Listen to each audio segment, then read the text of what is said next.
Juntam-se a nós para a análise o Tenente-Coronel João Paulo Olivelos, especialista em operações militares, Mário Vaz, analista de política internacional, e Orlando Salmões, especialista em assuntos internacionais. Muito bom dia, sejam bem-vindos. Mário Vaz, começando por si, vamos aparentemente regressar ainda esta semana às negociações, são pelo menos os sinais que nos chegam. Pergunto-lhe se tudo isto, apesar do bloqueio dos Estados Unidos no Estreito de Hormuz, ou por causa deste bloqueio dos Estados Unidos no Estreito de Hormuz? Bem, eu penso que o bloqueio ou o contra-bloqueio dos Estados Unidos no Estreito de Hormuz é mais um episódio destas negociações e não pode ser lido sem a existência das negociações. Ou seja, o único propósito para os Estados Unidos estarem a fazer este contra-bloqueio é, de alguma forma, conseguirem alguma alavancagem negocial que, de outra forma, não conseguiram até agora. Porquê? Porque nós já tínhamos negociações antes do conflito começar. O único racional para os Estados Unidos e Israel terem avançado para o conflito é para, de alguma forma, negociarem numa posição de maior força. Passado este mês e algumas semanas, aquela situação no terreno revela-nos ainda uma posição de desvantagem dos Estados Unidos no ponto de vista negocial. Se nós olharmos para os pontos iniciais que os Estados Unidos tinham em Israel, mas focando aqui nos pontos divulgados ao início da operação pela Casa Branca, a questão do urânio enriquecido, a questão do arsenal de mísseis, a questão dos proxies, nada disso foi atingido. E ainda temos o acrescento do problema no Estreito de Hormuz, que de alguma forma é uma arma de destruição maciça do lado iraniano, não do ponto de vista militar ou de danos a infraestruturas puramente militares ou até civis, mas também do ponto de vista económico. E aqui causa um fator de grande pressão sobre os Estados Unidos e de atores terceiros no xadrez internacional a fazerem pressão sobre os Estados Unidos para que exista uma resolução do conflito, nomeadamente os custos políticos que isto tem depois a nível interno para Trump. Portanto, este bloqueio não pode ser visto senão de uma forma integrada com as negociações, de alguma forma tentar tirar esta cartada que o Irão para jogou, pressionar este regresso mas tenho dúvidas que tenha resultado. Orlando Salmões, qual é a sua leitura em termos da ligação que esta nova estratégia dos Estados Unidos com o bloqueio do Estreito de Hormuz poderá ter tido neste eventual regresso? Ainda não há confirmação, mas que se perspectiva que possa acontecer ainda esta semana de retoma de negociações. Bom dia, muito obrigado pelo convite. Aproveito para vos cumprimentar. É de facto um bloqueio contra bloqueio. Nós estamos aqui numa altura em que isto chamou-lhe uma nova estratégia e eu acho que a expressão é muito interessante. Porque a estratégia devia ser uma e muitas destas respostas do Irão deviam ter sido mais acauteladas. Agora o que temos é os Estados Unidos um pouco a apontar em várias direções. Porque se por um lado ao início tentou reabrir à força, entrar em negociações para abrir Hormuz, na realidade levantou as sanções que tinha sobre a frota fantasma dos navios do Irão, precisamente para que o mercado fosse reabastecido nessa medida, eram 140 milhões de barris, qualquer coisa nessa ordem. Agora parece com uma medida de sentido contrário, que no fundo tende a ser sancionatória do Irão. Portanto, se por um lado abre, por outro lado fecha. E quer dizer, estamos aqui num passo um bocadinho de ilusionismo, em que, já que o Estreito está fechado, agora pelo menos parece ser por ordem dos Estados Unidos e não se perde tanto a face. Mas qual é que é a estratégia no meio disto? Parece-nos estar a ser um bocadinho de improviso, vai-se vendo caso a caso. Estamos numa fase de navegação à vista e quando não conseguimos abrir, fechamos. De dizer que, apesar de tudo, isso pode estar a ajudar, como foi dito, a trazer o Irão para a mesa de negociações, pode ser mais uma questão. Donald Trump foi o Irão que quis voltar à mesa das negociações, isto na perspectiva de Donald Trump. Sim, que temos sempre que pôr aí também alguma prudência nas palavras e alguma dúvida. Agora, é verdade que, no impacto inicial, os países do Golfo foram aqueles que ficaram proibidos de exportar. E o Irão continuava e, portanto, o Irão estava aqui numa situação em que conseguia ele próprio continuar a exportar, os países do Golfo é que não, os concorrentes, e a um preço mais elevado. Ainda assim, com este preço mais elevado, tudo aquilo que for possível fazer do Irão, e o Irão também olha para o Mar Cáspio, e aí não há interferência dos Estados Unidos, olha se calhar para o Turcomenistão, olha para países para os quais possa tentar avançar para continuar a vender a toda a Ásia por via contrária. Nomeadamente à China, não é? nomeadamente à China. João Paulo Alvelos, ajude-nos a perceber como é que funciona no terreno esta operação da Marinha norte-americana para bloquear o Estreito de Hormuz. Quão eficaz será essa operação apenas feita pela Marinha norte-americana, sem contar para já, pelo menos, com a ajuda de aliados e sabendo já que houve pelo menos um petroleiro que conseguiu passar?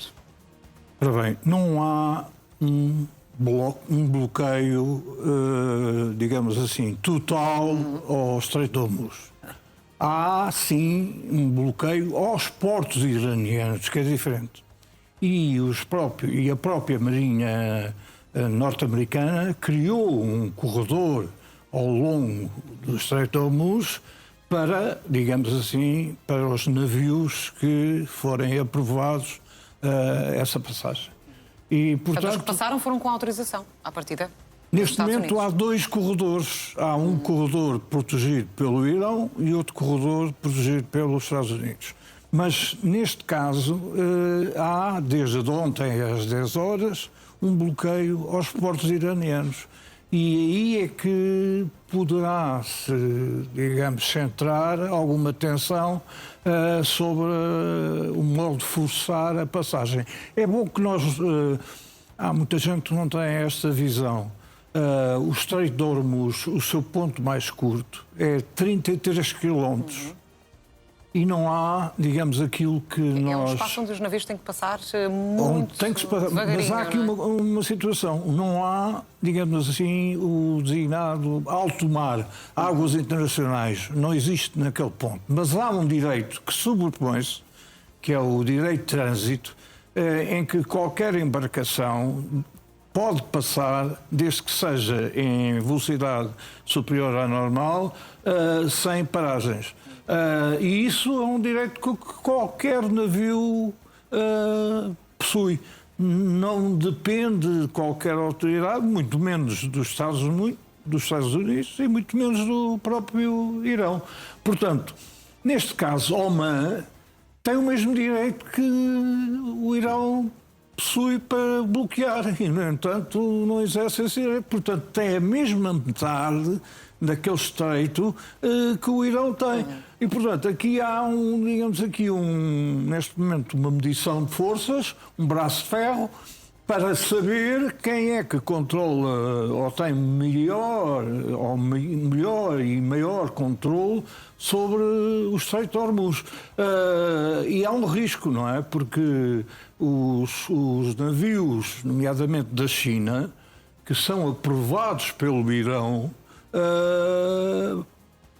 vão-se colocar nesta situação de não permissão perante os Estados Unidos. E aí isso é um caso bastante complicado e pode tornar, digamos assim, uma situação mais deplorável do que atualmente se encontra esta fase. E que se prevê que dure pelo menos até à próxima ronda negocial, que pode estar iminente esta semana. Mário Vaz, os aliados da NATO continuam a recusar ajudar Donald Trump a envolver-se nesta operação. É expectável que se mantenha assim? Eu diria que sim, pelo menos para já. Eu ainda ontem dizia que aquilo que era o movimento MAGA, que era sinónimo de America First, começa a ser cada vez mais sinónimo de America Alone, América sozinha. Não só por toda o que envolve a operação militar, mas pela maneira como ela foi coordenada ou não coordenada com os aliados da NATO e toda a retórica que já vinha de trás e que apenas se intensificou a partir de agora. Ora, isto é uma operação militar da qual os aliados da NATO não tiveram qualquer tipo de conhecimento. E importa também dizer que o âmbito da NATO não é fazer operações no Médio Oriente. Quando Trump está a falar dos aliados da NATO, está a falar dos países individualmente poderem fazer uma coligação com os Estados Unidos para operar no Estreito de Hormuz e não da NATO em si. Nem há o caso da ativação ou dos pressupostos para a ativação do artigo 5º. Exatamente. Caso. Claro que Trump depois politicamente aproveita isso para, retoricamente, criar aqui mais um inimigo ou um adversário que possa atacar, nomeadamente a NATO. E tem empolado as ameaças de saída da NATO. Exatamente. Agora, do ponto de vista europeu, não vejo que seja do interesse dos aliados europeus da NATO estarem a enfiarem-se, perdoem-me a expressão, numa situação, num atoleiro que os Estados Unidos estão enfiados, para o qual não há fim à vista. Qualquer intervenção de países europeus da NATO ou até mesmo do Ocidente alargado, como o Japão, a Coreia do Sul, etc., que já tem vindo a ser dito e reforçado, terá de ser num quadro, num horizonte temporal previsível, com objetivos claros e numa situação de previsibilidade no terreno e não com um conflito ainda ativo ou em risco de reativar. Orlando Simões, eu gostava que olhássemos também para outras negociações que já sabemos que vão decorrer esta terça-feira, Israel e Líbano. Tivemos o Hezbollah a pedir o cancelamento das negociações, mas aparentemente elas vão acontecer em Washington, com a mediação, acho que podemos dizer assim, de Marco Rubio, secretário de Estado. Não são propriamente dois países amigos, portanto podemos ver isto como um sinal positivo, mas podem ou não ser conversações consequentes, tendo em conta que o grupo que está em ataque ou em guerra com Israel, o Hezbollah, não está presente. Pois, estamos Nem aqui vai numa estar. questão delicada. Esperemos que não seja um regresso a 83, quando houve as conversações que depois, no fundo, não acabaram por não resultar.